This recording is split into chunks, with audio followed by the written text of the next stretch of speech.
Hello students, today we are going to start a new topic that is polar form of complex number. Clear? तो इसको समझने के लिए सबसे पहले हमें पता होना चाहिए कि कार्टेशियन कोऑर्डिनेट्स क्या होते हैं, पोलर कोऑर्डिनेट्स क्या होते हैं. अगर हम वो पता चल जाए उसके बाद उनका रिलेशन पता होना चाहिए, तब हम जाके किसमें कन्वर्ट कर सकते हैं, पोलर फॉर्म में. क्लियर? किसको कॉम्प्लेक्स नंबर को किसमें चेंज कर सकते हैं, पोलर फॉर्म में. तो उसको समझने के लिए सबसे पहले हम समझते हैं आर्गन डायग्राम.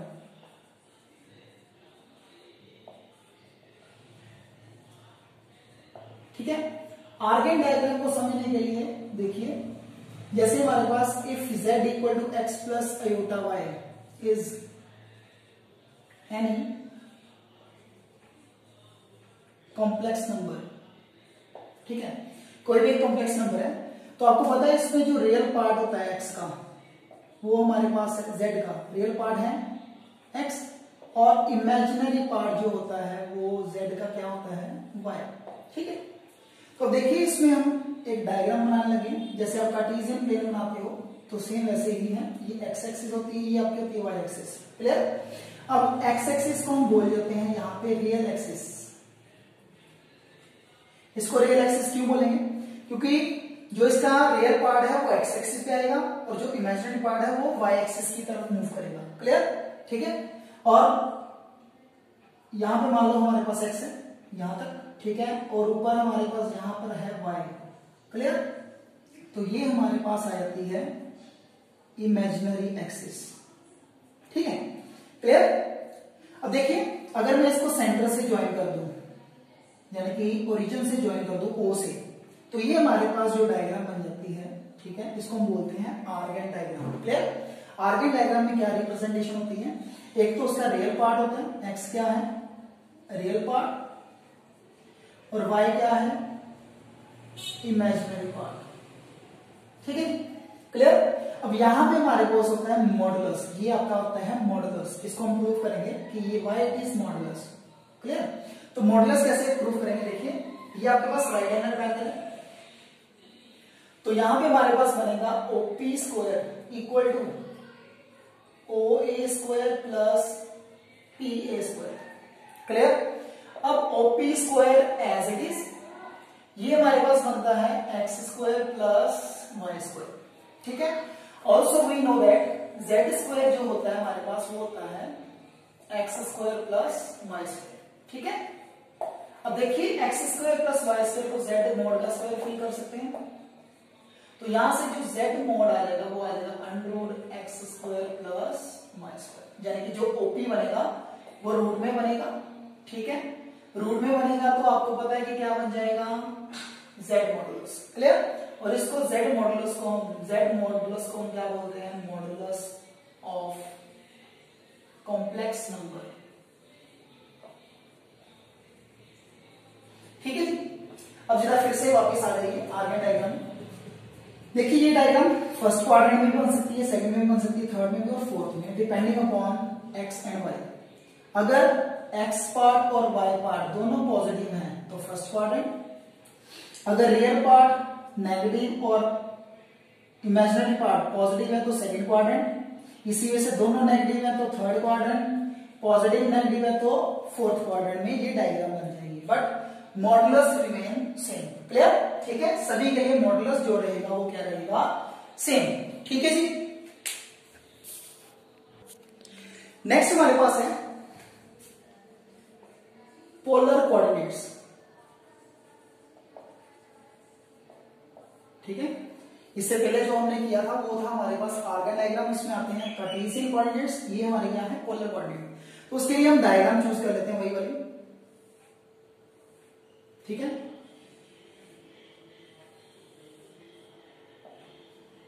क्लियर? अब देखिए ये हमारा था x, ये हमारा था y. Clear?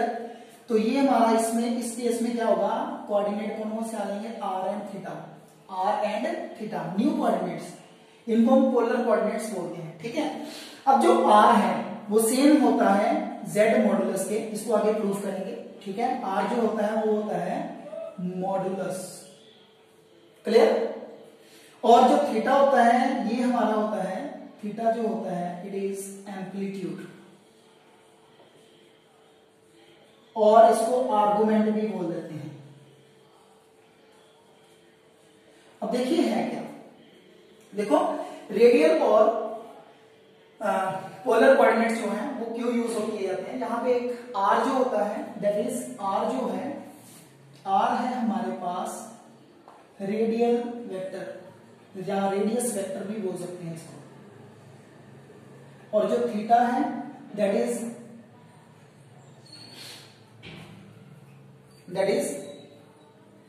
Vectorial angle. Vectorial क्यों लिखा गया कि ये वेक्टर की फॉर्म में होते हैं, तो इसलिए हम इसको क्या बोल देते हैं, वेक्टोरियल एंगल। क्लियर, ठीक है। अब यहां पे एक ओ है, उसमें हम ओरिजिन बोलते थे, यहां पे ओ को बोला जाता है पोल। क्लियर। अब देखिए ये हमारे पास है पोलर कोऑर्डिनेट्स। क्लियर। अब आर कहां पे यूज होता है, थीटा कहां पे यूज होता है, इनके मीनिंग क्या है डेली लाइफ में, कैसे यूज किए जाते हैं। देखिए जी, जो आर है वो हमें बताता है कि कितने डिस्टेंस पे कोई चीज है, और जो थीटा है वो हमें बताता है कि कौन से एंगल पे हमने मूव करना है। मान लीजिए, वैसे इसको इनिशियल लाइन बोलते हैं, जहां से हम सारी कैलकुलेशंस करते हैं। इनिशियल लाइन इसलिए बोला जाता है कि जितनी भी कैलकुलेशंस करनी है, या तो क्लॉकवाइज एंगल या तो इधर बनेगा, अगर ये लाइन इधर आती है तो एंगल इधर बनना शुरू हो जाएगा। ठीक है, लाइन में यहाँ पे रफ वर्क करता हूं। मान लीजिए मेरे पास ये एंगल है थीटा, तो ये एंगल बन गया। अगर कोई लाइन यहाँ पे है तो इसका एंगल इस वे से बन जाएगा, अगर यहाँ पे कोई लाइन है तो इसका एंगल इस वे से बन सकता है, जहां इस वे से बन सकता है। ठीक है, तो डिपेंडिंग अपॉन कंडीशन, जहां आर्गेंट डायग्राम किस तरह बनेगी। क्लियर, ठीक है। तो ये हमारा पॉजिटिव भी हो सकता है और नेगेटिव भी हो सकता है। देखिए पॉजिटिव किस तरफ रहेगा, थीटा इज पॉजिटिव। ठीक है, इधर होता है क्लॉकवाइज, इधर है एंटी क्लॉकवाइज। ठीक है, इन एंटी क्लॉकवाइज, और थीटा इज नेगेटिव किसमें होगा, क्लॉकवाइज। ठीक है, क्लियर। तो ये हमारे पास हैं कंपोनेंट्स। क्लियर, कौन से कंपोनेंट्स हैं, पोलर कंपोनेंट्स। नेक्स्ट टॉपिक है relation between Cartesian and polar coordinates. ठीक है, आपको पता है कार्टेशियन कोऑर्डिनेट्स क्या थे, एक्स वाई, और पोलर कोऑर्डिनेट थे आर थीटा। तो इनके बीच में जो रिलेशन बनेगा उसको हम क्या बोल देंगे, relation between Cartesian coordinate and polar coordinate. तो इसके लिए क्या करेंगे, सबसे पहले if z equal to x plus iota y is complex number, अगर ये हमारे पास क्या है, एक कॉम्प्लेक्स नंबर। ठीक है, अब आपको पता है कॉम्प्लेक्स नंबर है तो इसको हम इस वे से रिप्रेजेंट करते थे। ठीक है, x y r and theta. Clear. अब जरा ध्यान से देखिए, यहां पे मुझे एक्स वाई की वैल्यू फाइंड करनी है, तो उसके अकॉर्डिंग ट्रिग्नोमेट्री अप्लाई कर सकते हैं। ठीक है, x over r ratio find कर सकते हैं, x over r base over hypotenuse, ये आपका बनता है कोस। ठीक है, तो यहां से एक्स की वैल्यू आ जाएगी आर कोस थीटा।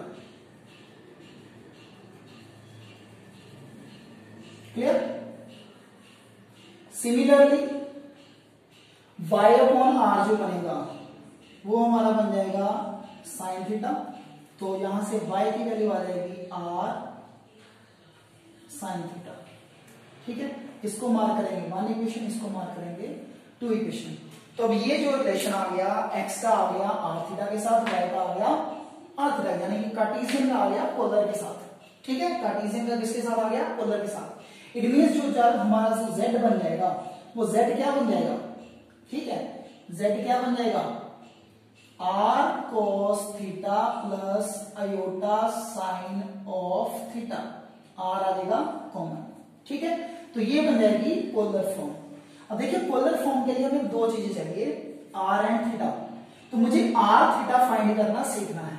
ठीक है, तो आर थीटा फाइंड करने के लिए क्या करेंगे, देखिए सबसे पहले इसको स्क्वायरिंग एंड एडिंग कर देंगे। क्या करेंगे, स्क्वायरिंग एंड एडिंग।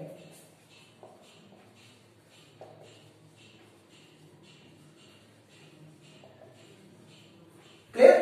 अब जब हम इसको स्क्वायरिंग एंड एडिंग करेंगे, और ऐसा क्यों किया गया, स्क्वायरिंग एंड एडिंग 1 एंड 2, ऐसा क्यों किया, देखो cos स्क्वायर आएगा sin स्क्वायर, तो cos स्क्वायर sin स्क्वायर कितना होता है 1। क्लियर।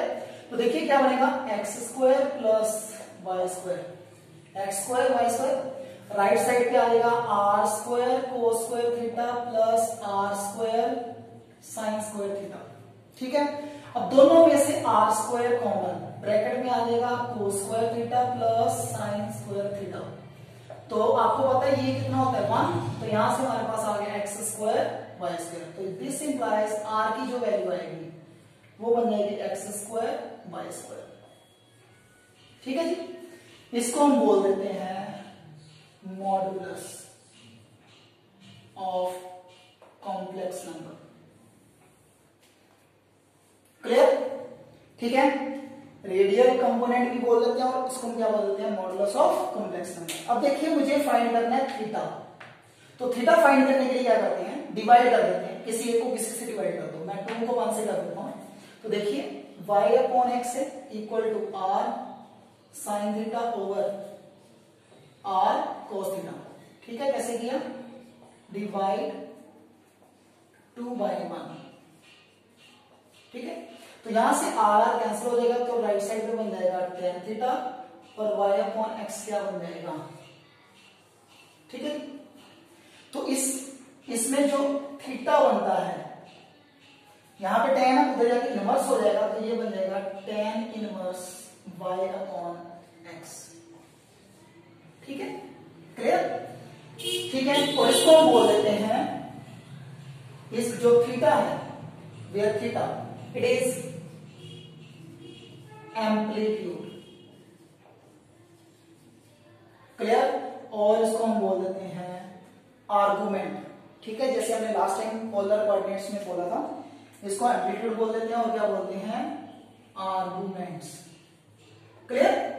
तो इस वजह से हम आर और थीटा की वैल्यू फाइंड करेंगे, तो उसको इसमें फिल कर देंगे तो हमारी क्या बन जाएगी पोलर फॉर्म बन जाएगी। ठीक है जी, क्लियर? अब नेक्स्ट देखिए, नेक्स्ट हम यहां से स्टार्ट करेंगे example. Convert -1 plus iota √3 into polar form. हमें इसको पोलर फॉर्म में कन्वर्ट करना है। तो सोल्यूशन इज, आपको पता z है हमारे पास -1 प्लस आयोटा √3 लेट कर लिया। अब इसको कंपेयर करना है। सबसे पहले हम क्या करेंगे compare with z equal to r cos theta plus iota sine theta. ठीक है, अब देखिए आपको पता है जो इसमें x था हमारे पास, यानी कि जो x वाली टर्म थी वो क्या बनता है r cos थीटा, यानी कि -1 equal to r cos theta. Clear? और दूसरी तरफ जो हमारे पास √3 है वो होता है y होता है r sin थीटा। तो y की वैल्यू कितनी है यहाँ पे √3 equal to r sin theta. इसको 2 मार्क कर लो, इसको 1 मार्क कर लो। ठीक है, अब जरा ध्यान से देखिए, वही सेम स्टेप अप्लाई करेंगे हम। Same step squaring and adding, squaring and adding. तो देखिए -1 square plus √3 square equal to r square cos square theta plus sine square theta. मैंने r स्क्वायर कॉमन निकाल लिया। ठीक है, तो यहां पे हमारे पास बन जाएगा 1 + 3 equal to r square, 4 equal to r square. This implies r equal to ±2। Therefore r कितना आ जाएगा 2।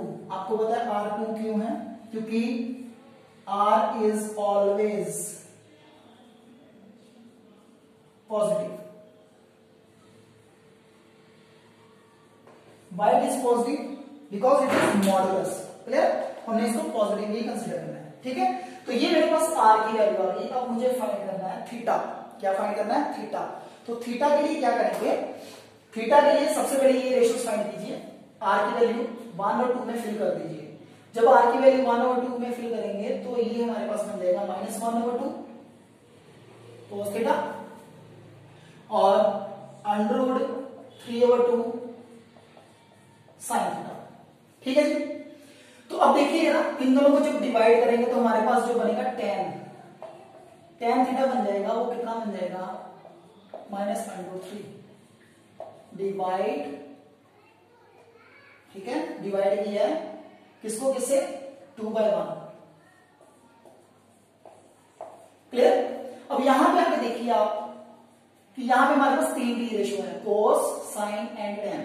ठीक है, तीनों की वैल्यूज देख लीजिए कि एंगल किस पे 1/2 होती है, किस पे √3/2 होती है, किस पे 3 होती है। तो वो आपका एंगल तीनों केसेस में आएगा 60 डिग्री। मतलब टेन की वैल्यू 60 पे देख लीजिए, कोस की वैल्यू 60 पे देख लीजिए और साइन की वैल्यू 60 पे देख लीजिए। तो वो हमारे पास √3/2 1/2 होती है। क्लियर। अब यहां पर हमें चेक करना है साइन को, यहाँ पे नेगेटिव है, यहाँ पे नेगेटिव, ये है पॉजिटिव। क्लियर।